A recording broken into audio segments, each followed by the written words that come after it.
조선 야담관에 오신 것을 환영합니다. 구독과 좋아요 부탁드립니다. 그럼 오늘의 이야기를 시작하겠습니다.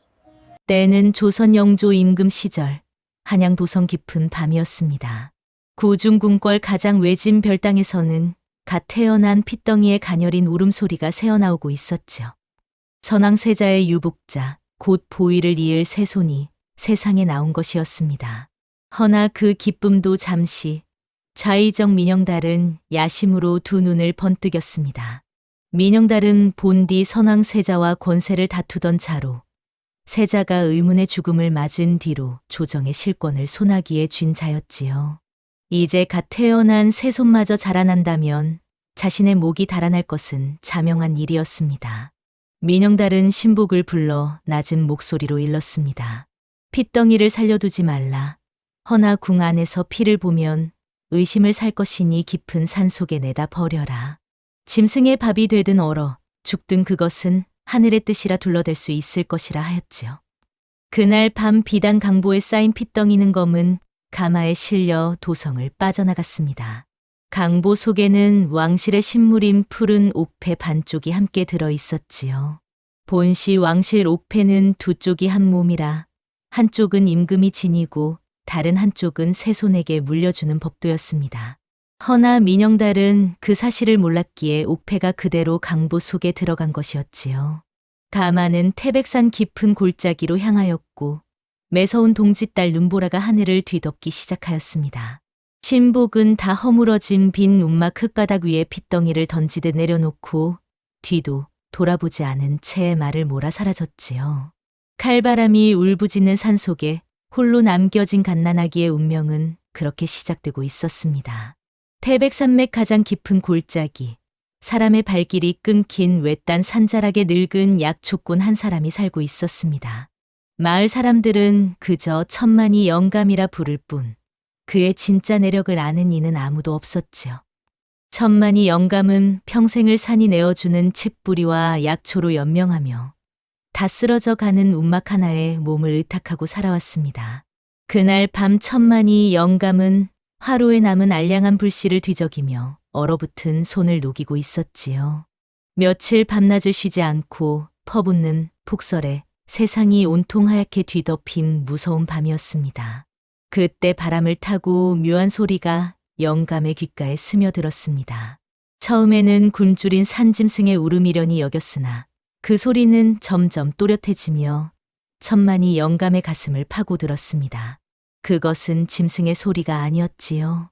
갓 세상에 나온 핏덩이의 가녀린 울음소리였습니다. 천만이 영감의 심장이 덜컥 내려앉았습니다. 이 살인적인 추위 속의 갓난아기라니 도무지 믿을 수 없는 일이었지요. 영감은 망설임 없이 가장 두꺼운 속옷을 겹쳐 입고 관솔부를 밝혀 든 채 문 밖으로 나섰습니다. 허리까지 차오르는 눈밭을 헤치며 소리를 좇아 당도한 곳은 다 허물어진 빈 움막이었지요. 흙바닥 위에 던져진 핏덩이는 이미 입술이 새파랗게 질려 숨이 잦아들고 있었습니다. 허나 아기를 감싼 비단 강보는 산골에서는 구경조차 못할 최고급 명주실로 짜인 물건이었지요. 천만이 영감은 떨리는 손으로 자신의 속옷을 벗어 아기를 감싸 안았습니다. 아기의 작은 손이 영감의 옷깃을 꽉 움켜쥐는 그 순간 천만이 영감의 두 눈에는 뜨거운 눈물이 차올랐습니다. 천만이 영감이 아기를 안고 황급히 발길을 돌리려던 찰나 발끝에 무언가 단단한 것이 툭 채였습니다. 강보 속에서 떨어진 물건이었지요. 영감은 한 손으로 아기를 꼭 안은 채 조심스레 허리를 굽혀 그것을 주워 들었습니다. 짙은 어둠 속에서도 영롱한 푸른빛을 뿜어내는 반쪽짜리 옥패였지요. 비록 반으로 쪼개져 있었으나 표면에는 구름을 뚫고 승천하는 용의 문양이 정교하게 새겨져 있었습니다. 평생을 산속에서 흙만 파먹고 살아온 늙은 약초꾼의 눈에도 그것이 예사 물건이 아님은 단번에 알 수 있었지요. 필시 왕실이나 그의 버금가는 지체 높은 가문의 신물임이 분명하였습니다. 천만이 영감의 거친 손끝이 파르르 떨렸습니다. 이 핏덩이를 거둔다는 것은 어쩌면 자신의 목숨을 내놓아야 할 끔찍한 위험을 끌어안는 일임을 영감은 직감하였지요. 허나 품속 아기의 가녀린 손길이 영감의 옷깃을 더욱 꽉 움켜쥐자 영감은 굳게 결심을 내렸습니다. 세상의 권력이 어찌 돌아가든 당장 숨이 넘어가는 생명을 외면하는 것은 하늘의 이치를 거스르는 일이라 여겼던 것이지요. 천만이 영감은 옥패를 품속 깊이 찔러 넣고 아기를 안은 제 움막으로 달렸습니다. 아궁이에 장작을 가득 지피고 밤새도록 따뜻한 미음을 끓여 아기의 입가에 흘려 넣어 주었지요. 동이 틀 무렵 아기는 마침내 새근새근 맑은 숨을 내쉬었습니다. 영감은 이 가여운 핏덩이에게 하랑이라는 이름을 지어주었습니다. 하늘이 내린 빛이라는 뜻이었지요. 비단 강보와 푸른 옥패는 낡은 나무 괴짝 가장 깊은 곳에 무명천으로 겹겹이 쌓아 묻어두었습니다. 그러던 그날 새벽, 산자락 무녀집 손녀 다리가 우연히 그 광경을 멀리서 지켜보고 있었지요. 산자락 끝자락에는 점을 보아 연명하는 늙은 무녀 한 사람이 어린 손녀 다리와 단둘이 살고 있었습니다. 다리는 그날 새벽 약초를 캐러 나섰다가 천만이 영감이 핏덩이를 안고 움막으로 들어가는 것을 먼 발치에서 보고 말았지요. 5살 어린 다리는 영문도 모른 채 집으로 돌아와 무녀 할미에게 그 이야기를 제잘제잘 늘어놓았습니다. 무녀 할미의 얼굴이 순간 사색이 되었지요. 무녀는 다리의 작은 어깨를 꽉 붙잡고 단호하게 일렀습니다. 다리야, 오늘 본 것은 평생 무덤까지 가지고 가야 하느니라. 누구에게도 발설하면 너와 이 할미의 목이 달아날 것이니 명심하거라. 다리는 그 무서운 눈빛에 새파랗게 질려 고개를 끄덕였습니다. 그렇게 산골에 묻힌 비밀을 품은 제 8해의 세월이 강물처럼 고요히 흘러갔지요. 그 사이 핏덩이는 8살 영특한 산골 소년 하랑으로 자라났습니다. 천만이 영감이 지어준 이름처럼 진을 속에서도 맑고 고결하게 피어나는 연꽃 같은 아이였지요. 비록 사계절 내내 걸친 것이라고는 이리저리 기워 입은 누더기뿐이었으나 하랑의 맑은 눈망울은 새벽별보다 초롱초롱하게 빛났습니다. 흙먼지 묻은 작은 얼굴 위로 드러나는 반듯한 이목구비와 곧은 자세에는 산골의 척박한 살림으로도 차마 가릴 수 없는 묘한 기품이 서려 있었지요. 천만이 영감은 이른 새벽이면 하랑의 작은 손을 거친 손으로 꼭 쥐고 산을 올랐습니다. 산천초목이 살아가는 이치와 수백 가지 약초를 구별하는 비법, 별자리를 보며 길을 찾는 법까지 세세히 가르쳐 주었지요. 하랑은 하나를 가르치면 열을 깨우치는 참으로 총명한 아이였습니다. 바람의 냄새만으로 비가 올 것을 마치고 비슷한 잎사귀들 사이에서도 독초와 약초를 단번에 가려내었지요. 하랑이 8살 되던 봄날이었습니다. 산자락 약수터에서 물을 깃던 하랑은 또래의 어린 낭자 하나와 마주치게 되었지요. 무녀 할미의 손녀 다리였습니다. 다리는 검은 눈동자가 유난히 깊고 새벽잇을 머금은 들꽃처럼 가녀린 모습이었지요. 두 아이는 처음에는 서로 멀찍이 떨어져 물만 길었으나 하랑이 무거운 물동이를 이고 비틀거리는 다리를 보고 가만히 있을 수 없어 다가갔습니다. 낭자, 무겁지 않으냐? 내가 거들어 주마. 하랑의 맑은 목소리에 다리의 두 뺨이 발글에 물들었지요. 다리는 이 소년이 바로 그날 새벽 천만이 영감이 안고 들어갔던 그 핏덩이임을 단번에 알아차렸습니다. 어린 가슴이 알 수 없이 뜨거워지는 것을 다리는 처음 느꼈지요. 그날부터 두 아이는 산자락에서 자주 마주쳤습니다. 하랑은 산천초목의 이치를 가르쳐 주었고 다리는 무녀 할미에게서 배운 예시하기를 들려주었지요. 삼벚꽃이 흐드러지게 핀 어느 날 두 아이는 계곡가 너럭바위에 나란히 앉아 다리를 흔들며 약초를 다듬고 있었습니다. 다리는 곁눈질로 하랑의 옆얼굴을 훔쳐보다 가만히 손을 뻗어 하랑의 흙 묻은 뺨을 닦아주었지요. 하랑의 가슴도 까닭 모르게 쿵 내려앉았습니다. 허나 그 평온한 시간은 오래가지 못하였지요. 그해 단오 무렵 산 아랫마을 장터에 낯선 사내 둘이 나타나기 시작하였습니다. 그자들은 마을 사람들에게 8살가량 된 사내 아이를 보지 못하였느냐 묻고 다녔지요. 무녀 할미는 그 소문을 듣자마자 다리를 꽉 붙잡고 일렀습니다. 절대 입을 열어서는 아니 된다. 저자들은 사람이 아니라 저승사자니라. 다리의 작은 가슴은 두려움으로 떨려왔습니다. 좌의정의 자객단이 마침내 산자락에 닿은 것이었지요. 다음 영상에서 두 사람의 운명이 어찌 이어질지 좋아요와 구독으로 함께해 주시기 바랍니다. 보름달이 산자락을 환히 비추던 깊은 밤이었습니다. 천만이 영감은 잠을 이루지 못하고 자리에서 뒤척이고 있었지요. 가슴 한구석이 까닭 모르게 무겁고 무언가 불길한 예감이 영감의 늙은 등줄기를 서늘하게 훑어내렸습니다. 그때 방 한구석 낡은 나무 괴짝 틈새로 푸른빛이 새어나오기 시작하였지요. 영감은 화들짝 놀라 자리에서 일어났습니다. 떨리는 손으로 괴짝을 열자 그 안에 무명천으로 겹겹이 싸매어 둔 옥패가 마치 살아있는 듯 영롱한 푸른빛을 뿜어내고 있었지요. 영감은 마른 침을 꿀꺽 삼키며 옥패를 꺼내 들었습니다. 옥패는 영감의 손바닥 위에서 미세하게 떨리고 있었지요. 마치 누군가가 자신을 부르고 있다는 듯이 말입니다. 천만이 영감의 가슴이 쿵쾅대기 시작하였습니다. 옛 의관 시절 들었던 풍문이 떠올랐기 때문이지요. 왕실의 옥패는 두 쪽이 한 몸이라 한쪽이 위태로움에 처하면 나머지 한쪽이 푸른빛으로 응답한다는 전설이었습니다. 그 말은 곧 다른 한쪽 옥패를 지닌 자가 지금 이 산자락 가까이 다가오고 있다는 뜻이었죠. 영감은 황급히 옥패를 다시 괴짝 깊숙이 묻어두고 잠든 하랑의 곁으로 다가갔습니다. 평온히 잠든 어린 손자의 작은 얼굴을 내려다보던 영감의 늙은 눈에 굵은 눈물이 맺혔지요. 한편 하랑은 그 밤 처음으로 묘한 꿈을 꾸었습니다.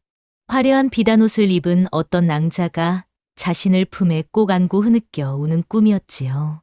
그 낭자의 얼굴은 보이지 않았으나 가슴팍에서 느껴지는 따뜻한 온기와 슬픈 향내만큼은 너무도 생생하였습니다. 잠에서 깬 하랑은 까닭도 모른 채 베개 시시 흥건히 젖도록 눈물을 흘리고 있었지요. 며칠 뒤 하랑은 약초를 캐러 깊은 골짜기로 홀로 들어갔습니다. 천만이 영감이 발목을 삐어 자리에 누운 까닭이었지요. 하랑은 작은 망태기를 등에 메고 산비탈을 능숙하게 누비고 다녔습니다.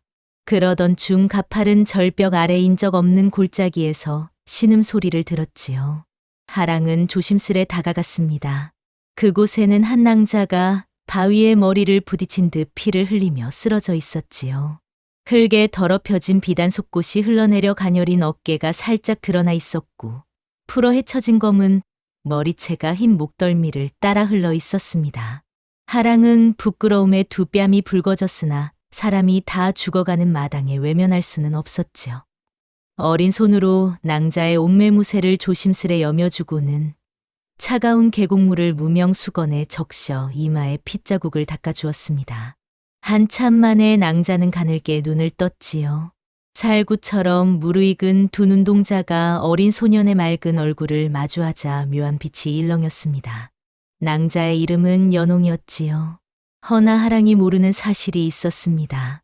연홍은 좌의정 민영달이 한양에서 보낸 비밀 살수 중 하나로 산자락에 숨어든 새손을 처단하라는 명을 받고 잠입한 자객이었지요.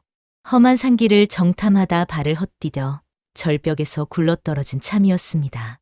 연홍은 가슴팍에 숨긴 비수를 단숨에 뽑을 수 있었지요. 허나 연홍은 칼을 뽑지 못하였습니다. 자신의 흐트러진 옷고름을 부끄러운 듯 바로잡아 주는 어린 소년의 맑은 눈망울 앞에서 살수의 차가운 손이 자꾸만 떨려왔던 것이지요. 연홍은 모기만 한 목소리로 도령이라 부르며 하랑의 손을 가만히 잡았습니다. 하랑은 연홍을 부축하여 움막으로 데리고 왔습니다. 천만이 영감은 낯선 낭자의 행색을 보자마자 가슴이 철렁 내려앉았지요. 그 살구색 두 눈동자에는 산골 여인에게서는 결코 볼 수 없는 묘한 살기가 서려 있었기 때문입니다. 허나 영감은 내색하지 않고 연홍을 윗방에 눕혀 정성껏 약을 다려 먹였지요. 연홍은 며칠을 머물며 천천히 기력을 되찾아갔습니다. 낮이면 하랑을 따라 약수터로 나서기도 하고 밤이면 천만이 영감이 들려주는 산골 예시야기에 귀를 기울이는 척하였지요. 허나 연홍의 두 눈은 끊임없이 움막 안 구석구석을 살피고 있었습니다. 옥패가 어디에 숨겨져 있는지 찾아내야만 하였으니까요. 그러던 어느 날 저녁이었습니다. 연홍은 부엌 아궁이 앞에서 저녁을 짓는 신용을 하다가 손가락을 베이고 말았지요. 일부러 그런 것이었습니다. 하랑이 화들짝 놀라 달려와서는 자신의 얇은 옷고름을 찢어 연홍의 손가락을 정성껏 싸매어 주었지요. 연홍의 손가락에 닿는 어린 소년의 따뜻한 손길에 살수의 가슴이 처음으로 뜨겁게 일렁였습니다. 연홍은 하랑의 작은 머리를 가만히 자신의 가슴팍으로 끌어안았지요. 어찌 이리 정 깊은 아이가 다 있단 말이냐 하고 속으로 중얼거렸습니다. 그날 밤 연홍은 잠든 하랑의 옆에서 비수를 손에 쥔 채 한참을 망설였지요. 어린 목덜미가 달빛에 하얗게 드러나 있었으나 살수의 손은 끝내 움직이지 못하였습니다. 연홍은 비수를 다시 가슴 깊이 숨기고 자리에서 일어나 잠든 하랑의 이마에 가만히 입술을 대었다가 떼었지요. 그 모습을 부엌 봉창 너머로 두 사람이 지켜보고 있었습니다. 하나는 천만이 영감, 또 하나는 어둠 속의 달이었지요. 달이는 이날 약초 바구니를 가지고 천만이 영감의 움막을 찾아왔다가 봉창 너머의 광경을 보고 말았습니다. 낯선 비단옷의 낭자가 자신이 좋아하는 하랑의 곁에 앉아 손목을 어루만지고 작은 머리를 가슴팍에 끌어안는 모습이었지요. 어린 다리의 가슴이 이상하게도 콱 막히듯 답답해졌습니다. 두 눈에는 까닭 모를 뜨거운 것이 차올랐지요. 다리는 약초 바구니를 봉창 아래 살며시 내려놓고 그대로 산길을 달려 내려갔습니다. 집으로 돌아오는 내내 다리의 작은 두 뺨에는 굵은 눈물이 끊이지 않았지요. 무녀 할미는 손녀의 얼굴을 보자마자 단번에 사정을 짐작하였습니다.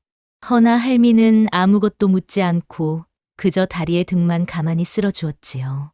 그날 밤 다리는 잠을 이루지 못하고 어두운 천장만 멀거니 올려다보았습니다. 어린 가슴 속에 처음 피어난 그 뜨거운 감정이 무엇인지 다리는 알 수가 없었지요. 그저 그 비단옷의 낭자가 하랑의 곁에 있는 것이 견딜 수 없이 미웠고 하랑의 머리카락에 닿던 그 손길을 떠올리기만 하여도 가슴이 찢어지는 듯하였습니다.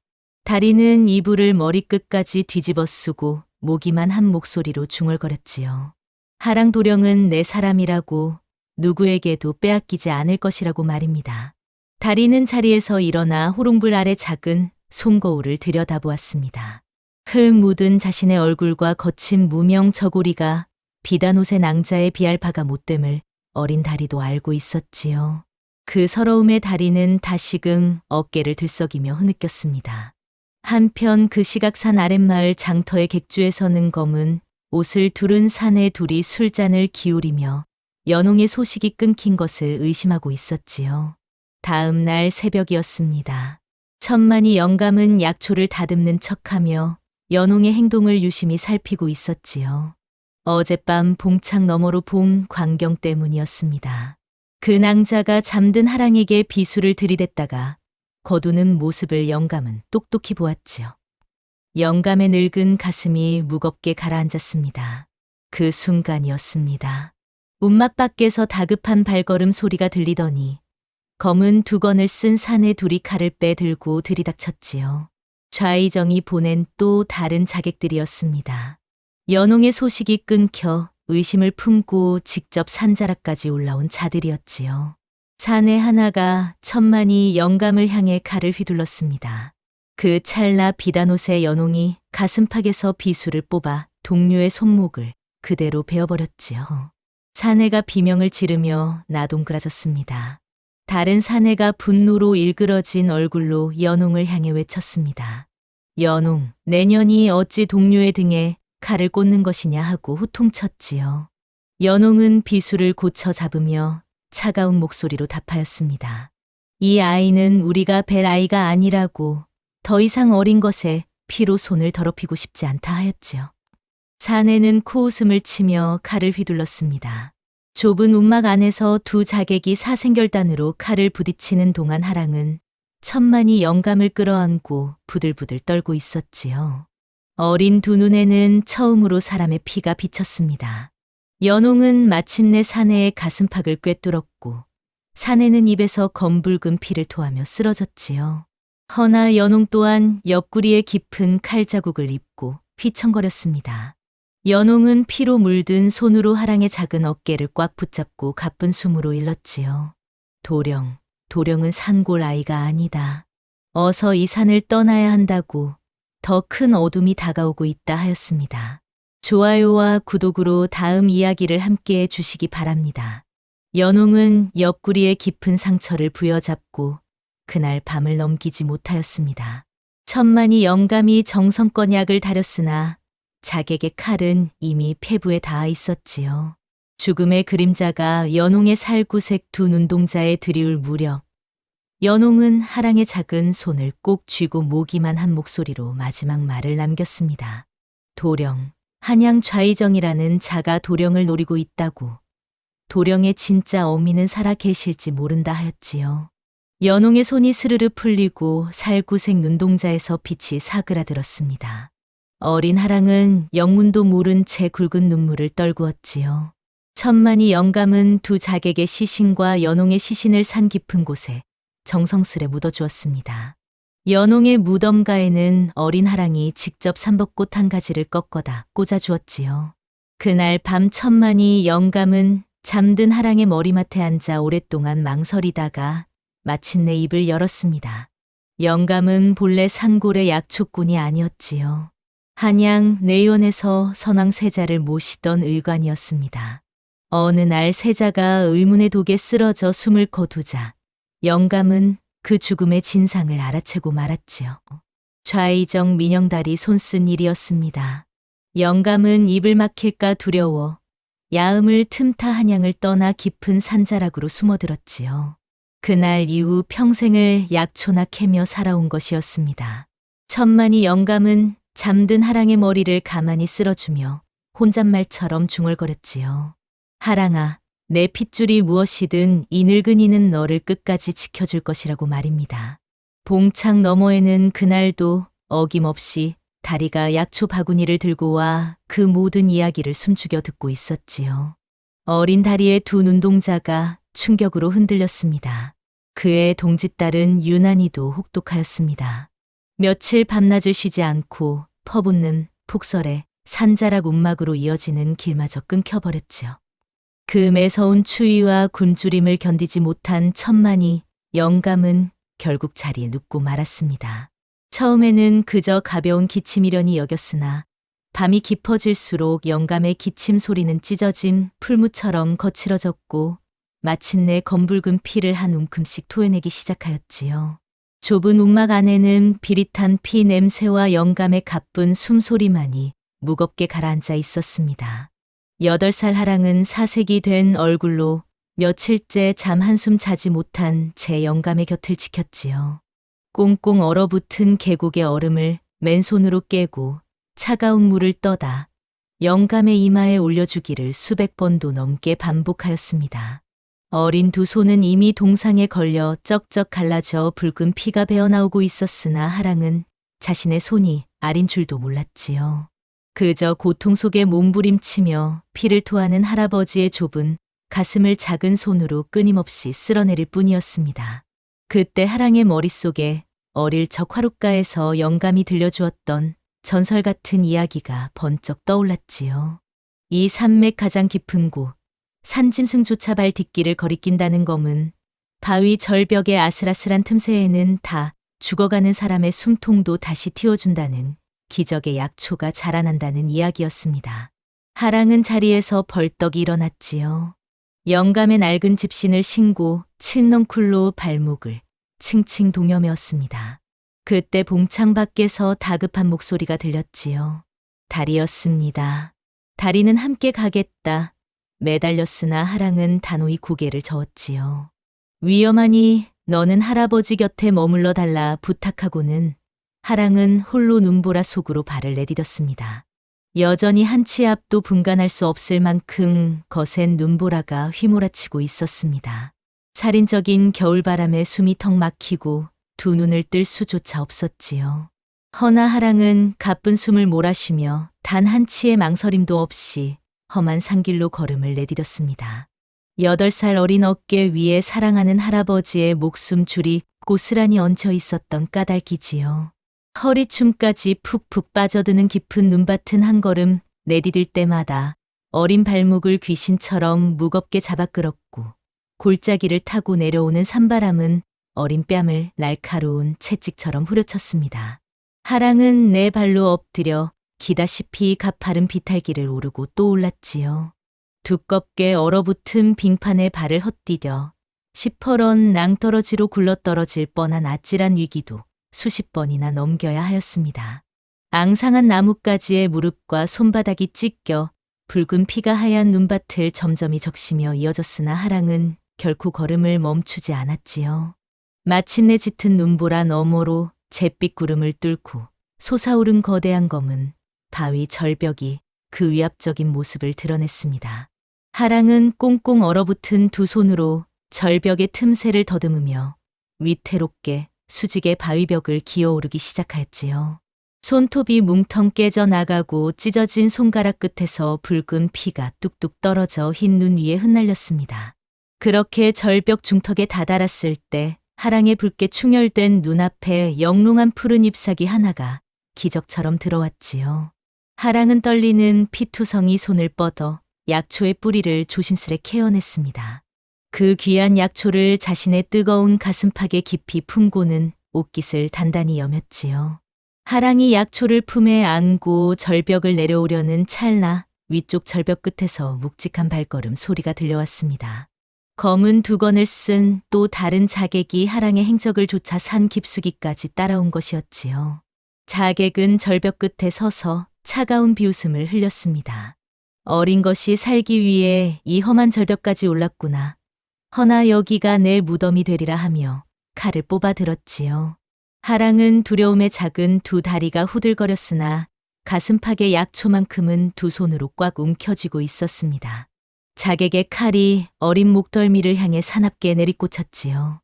그 절체절명의 순간 하랑의 품속에서 푸른 빛이 폭포수처럼 쏟아져 나왔습니다. 옥패가 스스로 빛을 발한 것이었지요. 자객의 칼이 옥패에 맞부딪히며 날카로운 소리와 함께 튕겨나갔습니다. 옥패에는 깊은 칼자국이 남았으나 어린 가슴팍은 무사하였지요. 자객은 그 신비로운 푸른빛에 잠시 정신을 빼앗겼습니다. 그 틈에 하랑의 작은 발이 미끄러지며 절벽 비탈길로 그대로 굴러떨어지기 시작하였지요. 어린 몸은 날카로운 바위에 어깨를 부딪히고 굵은 나뭇가지에 얼굴이 긁히며 한참을 짐승처럼 굴러내렸습니다. 마침내 산비탈 아래 깊은 눈구덩이에 처박히고서야 그 끔찍한 추락이 멈추었지요. 온몸의 뼈가 산산조각 난 듯한 고통 속에서도 하랑이 가장 먼저 한 행동은 가슴팍에 손을 넣어 약초가 무사한지 확인하는 일이었습니다. 다행히 약초는 부러진 곳 하나 없이 고스란히 남아 있었지요. 한편 그 시각 푸른빛이 하늘을 가르며 솟구친 광경을 멀리서 목도한 한 무리의 무관들이 있었습니다. 한양에서 내려온 서경무 종사관 일행이 마침내 하랑이 쓰러진 골짜기로 다급히 발길을 돌렸지요. 눈구덩이에 처박힌 하랑은 다시 일어서려 발버둥쳤으나 이미 심하게 다친 두 다리는 쇠덩이처럼 굳어 움직여주지 않았습니다. 찢어진 상처 사이로 스며드는 한기는 어느새 고통의 감각마저 마비시켰고 곧이어 저항할 수 없는 달콤한 졸음이 어린 의식을 무겁게 짓누르기 시작하였지요. 눈꺼풀이 천근만근 무거워지고 매서운 바람 소리마저 아득한 메아리처럼 멀어져 갔습니다. 하랑은 하얀 눈밭에 몸을 동그랗게 웅크린 채 약초를 품은 가슴을 두 팔로 꽉 끌어안았지요. 빨리 할아버지에게 이 약초를 다려드려야 한다는 그 간절한 마음만이 꺼져가는 머릿속을 맴돌았습니다. 점차 가쁜 숨이 잦아들고 작은 심장마저 박동을 늦추어 가던 그 절망적인 순간이었지요. 칠흑 같은 어둠 저편에서 어스름하게 일렁이는 붉은 빛이 눈보라를 뚫고 새어나오기 시작하였습니다. 그것은 사람의 손에 들린 횃불이었지요. 흐려져 가는 시야 너머로 시뻘건 횃불을 높이 치켜든 낯선 사내들의 거대한 그림자가 어린 곁으로 다가오고 있었습니다. 하랑은 좌의정의 자객들이 마저 자신을 죽이러 온 것이라 여겼지요. 마지막 힘을 짜내어 가슴팍의 약초만은 빼앗기지 않으려 두 팔로 더욱 꽉 끌어안았습니다. 허나 다가온 사내들 중 가장 앞장선 차가 가죽 장갑을 벗어 던지고 따뜻한 손으로 어린 뺨을 감싸주었지요. 그 자는 한양에서 내려온 서경무 종사관이었습니다. 종사관은 다급히 품속의 가죽 물통을 꺼내 미지근한 물을 어린 입술 사이로 흘려 넣어 주었지요. 가물가물 의식을 차린 하랑은 제 목숨이 경각에 달린 그 순간에도 가슴팍의 약초가 무사한지부터 미친 듯 더듬어 확인하였습니다. 좋아요와 구독으로 다음 이야기를 이어가 주시기 바랍니다. 서경무 종사관과 그의 일행은 사실 절체절명의 위기에 봉착해 있었습니다. 며칠 밤낮을 퍼붓는 폭설의 방향 감각을 완전히 잃어버린 까닭이었지요. 호랑이도 맨손으로 잡을 듯 기세등등하던 무관들조차 살을 내는 추위에 점차 죽음의 공포에 잠식되어 가고 있었습니다. 가까스로 정신을 추스른 하랑은 사내들의 창백한 기색과 길을 잃은 처지를 단번에 알아차렸지요. 어린 코끝을 킁거리며 바람의 냄새를 맡고 잿빛 구름 사이로 잠깐 모습을 드러내는 별자리를 날카로운 눈으로 쫓았습니다. 할아버지가 가르쳐준 산천초목의 이치가 어린 머릿속에 한 폭의 지도처럼 또렷이 그려졌지요. 하랑은 갈라진 입술로 사내들에게 단호히 손짓하였습니다. 자신이 안전한 바위 동굴로 안내하겠다 한 것이지요. 시퍼런 칼을 찬 건장한 무관들이 누더기 산골 아이의 작은 그림자 뒤를 묵묵히 따르는 풍경이 눈보라 속에 펼쳐졌습니다. 일행의 가장 뒤에서 횃불을 든 서경무 종사관의 가슴이 시간이 갈수록 거세게 흔들렸지요. 어린 등어리에서 흘러넘치는 그 묘한 기품이 종사관의 가슴 깊이 묻어둔 옛 기억 하나를 자꾸만 끄집어내고 있었던 까닭입니다. 마침내 거대한 바위들이 병풍처럼 쌓인 천연 동굴의 일행이 무사히 당도하였습니다. 동굴 안으로 들어서자 밖에서 울부짖던 칼바람 소리가 씻은 듯 찾아들었지요. 모닥불이 타닥거리며 타오르자 얼어붙었던 사내들의 몸과 마음이 사르르 녹아내렸습니다. 허나 정작 사내들을 살려낸 하랑은 따뜻한 불기운을 쬐 여유조차 없었지요.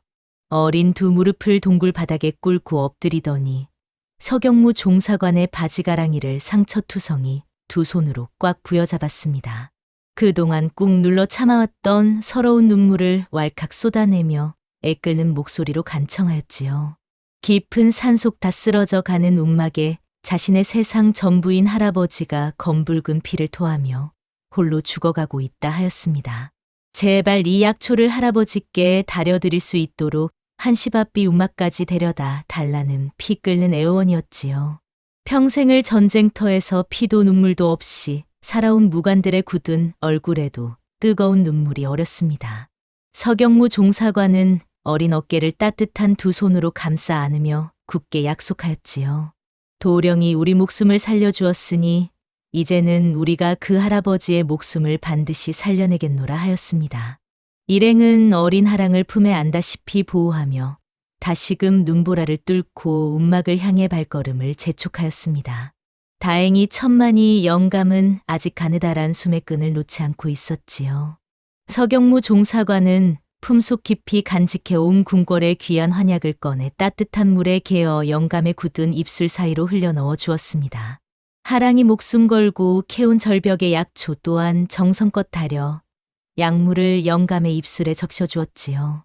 사내들이 밤새도록 교대로 아궁이에 장작을 떼고 영감의 굳은 팔다리를 주무르자 기적 같은 일이 벌어졌습니다. 거칠던 영감의 숨결이 부드럽게 변해갔고 새파랗던 뺨에 따뜻한 혈색이 서서히 돌기 시작한 것이지요. 그 무렵 서경무 종사관은 뻐근한 목을 죽이며 좁은 방 안을 둘러보다가 한 구석에 놓인 낡은 나무 괴짝에 시선이 멎었습니다. 어설피 열린 괴짝 틈으로 영롱한 푸른빛이 새어나오고 있었지요. 종사관의 심장이 쿵 내려앉았습니다. 지난 8년간 피눈물로 찾아 헤매던 잃어버린 신물의 빛깔과 너무도 흡사하였던 까닭이지요. 종사관은 홀린 듯 괴짝 앞으로 다가갔습니다. 떨리는 손으로 괴짝을 열자 무명천 사이로 반쪽짜리 푸른 옥패가 모습을 드러냈습니다. 표면에는 승천하는 용의 문양이 정교히 새겨져 있었지요. 서경무 종사관은 다리에 힘이 풀려 그 자리에 털썩 주저앉고 말았습니다. 짐승의 울음 같은 신음이 목구멍에서 터져 나왔지요. 그 기척에 깊은 잠에 빠져 있던 천만이 영감이 힘겹게 눈을 떴습니다. 자신의 가장 은밀한 비밀이 들킨 것을 깨닫고는 체념한 듯 깊은 한숨을 내쉬었지요. 종사관은 무릎으로 기어 영감의 곁으로 다가가 모든 것을 숨김없이 고해달라 간청하였습니다.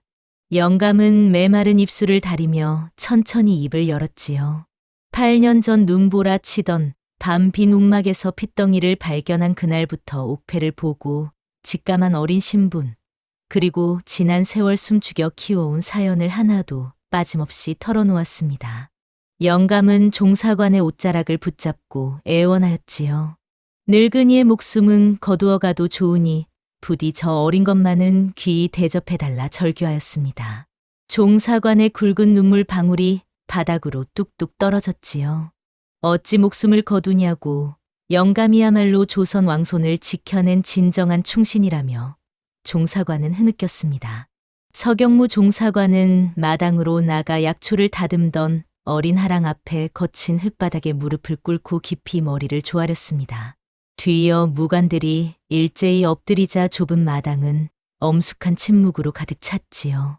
종사관은 목이 메어 외쳤습니다. 소신 서경무, 이제야 새손 저하를 뵙는다 하였지요. 영문도 모르는 어린 하랑은 발을 동동 굴렀습니다. 천만이 영감이 모진 말로 핏줄이 아니라 떼어내려 하였으나 하랑은 영감의 야윈 허리를 꽉 끌어안고 통곡하였지요. 천하가 다 내 것이라 해도 할아버지 없이는 아무 소용없다 외치는 어린 울음에 결국 영감의 냉정함도 무너졌습니다. 두 사람은 서로를 부둥켜 안고 마당에 주저앉아 목 놓아 울었지요. 그때 한양 도성문 앞에서 마지막 음모가 기다리고 있었으니 좌의정의 칼날을 막아낸 이는 다름 아닌 죽은 줄 알았던 연홍의 동무살수였습니다. 그 품에서 나머지 반쪽 옥패가 쏟아져 나왔지요. 두 옥패가 합쳐지자 용문이가 완전한 형상을 이루었습니다. 임금은 맨발로 달려나와 어린 손자를 품에 안았고 천만이 영감 또한 별채에 모셔져 부귀를 누렸지요. 잔잘하게 어린 다리는 그 행렬을 멀리서 눈물로 배웅하며 또 다른 인연을 기약하였답니다. 핏줄이 아닌 정으로 맺어진 이 기적 같은 사랑 이야기. 오늘 야담은 여기서 마칩니다. 좋아요와 구독은 큰 힘이 됩니다.